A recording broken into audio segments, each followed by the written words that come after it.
All right, well, royalty just keeps coming to Sea Eagles TV, none other than Dale Hansen. Dale Hansen, welcome to Sea Eagles TV, mate. How are you? Yeah, good, thanks, John. How about you? Good, mate. I saw some of your posts, and I reckon it's true too, Dale. I know we muck around a little bit, but you're probably one of the hardest working guys at the club. You don't just worry about the mighty sixth grade, but you start from babies up until grandparents. Anybody wants to play cricket, you're happy to give them a hand, mate.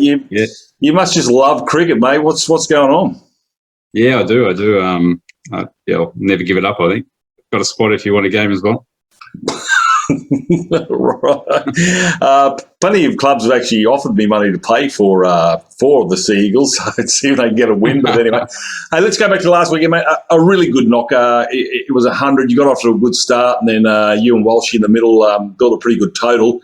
One of your knocks that you grafted it pretty nicely in pretty steamy conditions too. Yeah, it was quite. It was a real battle. It was different innings to what I've played before, I suppose. I really felt I was battling the conditions, cramps from about 60 onwards, some severe cramps.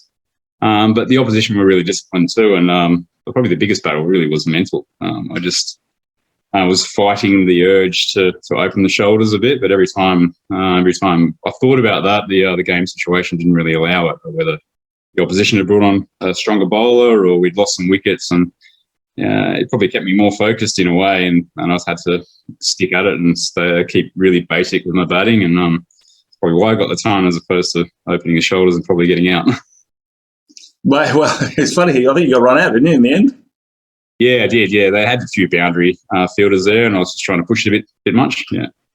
But you're the second last man out. You had to push it along, I suppose. But the beauty of this innings and of this game, this is what cricket's all about. This is what people lose in white ball cricket. In red ball cricket, you've just got to change the game plan and suffer it out until the bowlers get weary. They're waiting for you to get weary. You lose a teammate, while she goes, now you've got to reset yourself. How good is cricket when it's in that sort of situation? Yeah, it was excellent. It was particularly good on the weekend. I reset my innings so many times, but it was a real throwback because I even got that in my cap from about 30 onwards, so it really felt a bit. There was a bit of an old school feel to the way the innings was played out. Not only in my shot making, I suppose. Yeah.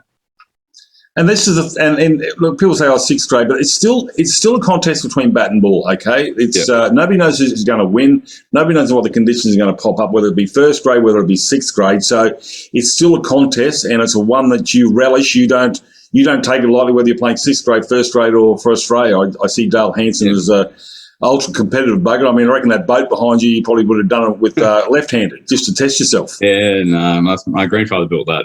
But a lot of middle grade players will readily admit that it is often harder to score runs in sixth grade because there is a bit less pace on the ball, and there's typically a bit more of a ring field, and you have to make your own pace with the ball. And if you're not prepared to do so, then like I did, you face a lot of deliveries. Exactly, yeah. Well, I was just talking to a few of the boys, Ali, Nasser, and a few of the other boys about the lower grades. This year's different. I don't know what it is, Dale. Last year, our middle order grades struggled a bit. Fifth and sixth grade always did well, but threes and fours are starting to come good, and twos are looking solid against West. Now, something's happened, whether Pooley or Harsh is there. I'm not going to say too much about the coaching last year with Alistair and that sort of stuff, but something's changed this year. What is it? Perhaps a bit of the leadership has changed, less so the coaches and more so the leadership within those teams, where it was a little bit more fluid, particularly if you're thinking about fourth grade. There wasn't necessarily a full season captain there last year. But also you need to remember that a lot of those players in twos, threes, fours this season spent last year in twos, threes, fours last season not doing too well. So they've had that season behind them with those young guys and are now working out how to score runs. And if look at someone like maybe a Jordan Kingdon or a Kobe Maguire, and those guys are now scoring runs in higher grades. So they've just had that season there. And you'll see that again next year on the back of the players that have had the opportunities this season as well. The Tavs won the competition 2 years ago. There's an under-19s competition this year, and you just mentioned 3 Tav players right there. Yeah. And you're right, as we build, we're not going to win overnight, but those players, you got your Johnny Shaws and yourself who are the leaders of the club as well, but they're the guys we need to hang on to, and they're really Jackson Monley, another one. They just seem to be producing good. Jordan Kingdom, you mentioned him, Michi Yarrow, all these sort of players. The future looks pretty good, but people have got to realise it doesn't happen overnight. No, well, I've got my eye on the next round of players, really. I never stopped playing cricket. I spent playing alongside the current Tabs and SEY group from this season, and we won a premiership there in senior cricket. So I know there's a lot of talent sitting there, and we should have had better results on the back of that in the Tabs season this season, but it wasn't to be. But it did click late in the season to show that there is a really a fine group of players coming through ready to play in the lower grades and then progress on, just like the names you mentioned. And that's why we need, like yourself and Johnny Shaw and that, because we need these experienced players, because the ability's there, but you've got to learn, as you just told me about your innings and the match you're in, you've got to learn to use your brain to put your skills, your big hitting skills or your patient skills come to the fore. You've got to use your brain, and experience tells you how to do that, and you need you guys on the sideline to direct these young blokes. I mean, they want to go out there and play the big bash type shots, and maybe it looks pretty, but at the end of the day, you lose the game. You've got to bat for your teammates, haven't you? And that's what you guys bring to the table.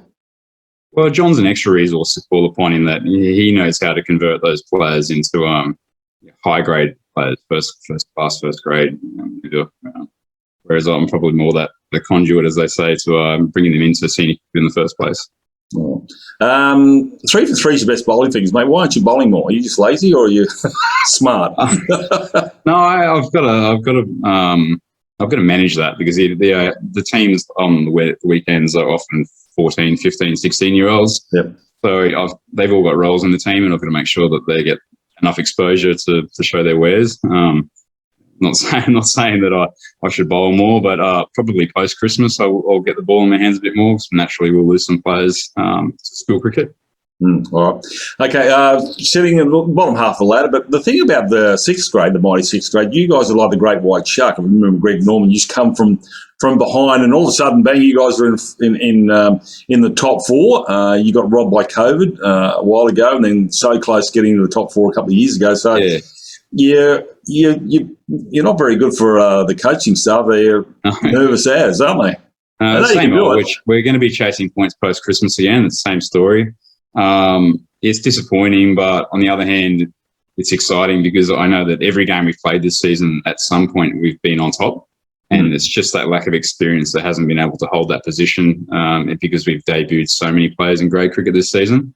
So it may click post-Christmas. It depends on the makeup of the team, but regardless, it's been a pretty exciting pre-Christmas season. You hit the nail on the head there, because first grade did exactly the same thing. They should have won some games or capitalised on opportunities. I mean, they got rid of Marnus for a duck, say, against Redlands, and they got rid of I think for Norse it might have been, I can't remember the opening batsman, but and we weren't able to capitalise. The win against UQ, they did the whole thing for the whole game. So they've learnt from those 3 or 4 games. This is what you guys will do coming into Christmas, and then the prawns and the ham turn up, blah, blah, blah. Yeah, and then you go into the new year and try and set sail. So you're right. It's disappointing you lose those games, but you didn't lose them because of a lack of ability or how would I say, enthusiasm. Just experience wasn't there. That's right. A lot of these guys haven't even played full 80 overs day of cricket. So, West is a great example. We had them 5 for 50 and a couple of chances, and they things just slipped horridly, and we ended up hitting 270. So it could have been a very different game. That was our most lopsided result, where I felt we were well on top for the first half of day 1. Yeah. No, that's something you learn, and that's what you guys do. All right, now listen, well, congratulations, Battle on Tunnel. I'm pretty sure you won't mind getting a few more. I'm not sure whether you feel really good about it on the Sunday or the Monday, but at the end of the day, I'm still sore. Today is Wednesday. You just got out of the hot bath, I can tell. So, hey, Dale, thanks for your time, mate. And thank you on behalf of the club, mate. What you give to the club, the Seagulls there, it doesn't go unnoticed, mate. And all dues to you, mate, for knocking out 100 as well. And 3 for 3 is a pretty good best for so far, and I think it'll change. But yeah, thanks for what you're doing for the club anyway, Dale. All right, thanks very much, John. Cheers. All right, mate. All the best. Cheers, mate.